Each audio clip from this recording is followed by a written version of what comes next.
Hello guys, in this tutorial you will learn how you can synchronize the storage inside the Mega app, for example from the web version to the desktop version into your device. So let us guide you through this. So for obvious reasons you need to launch the desktop app of the Mega app, right?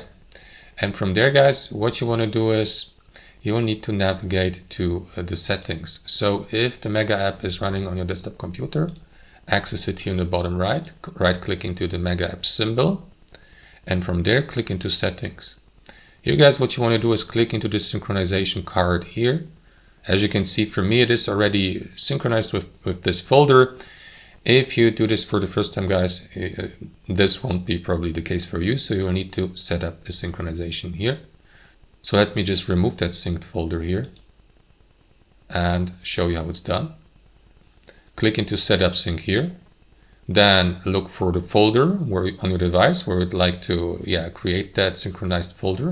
You can choose one here, and also give a name here. Then click into synchronization. Make sure, of course, that you're logged in with your account here in the desktop app and in the web app as well. If you like, click into synchronize here, and that's it. You can click into done there. And as you can see, the status is synced. You will see the folder also. If I refresh the Mega app here in the web version, you will see the folder here, right? Or in your cloud drive. And yeah, from now on, everything, every file, document, or folder you place in your storage here will also be synchronized with the with the desktop version of the Mega app, and also with the folder on your device you created. And that's it guys. Thanks for watching, and I'll see you next time.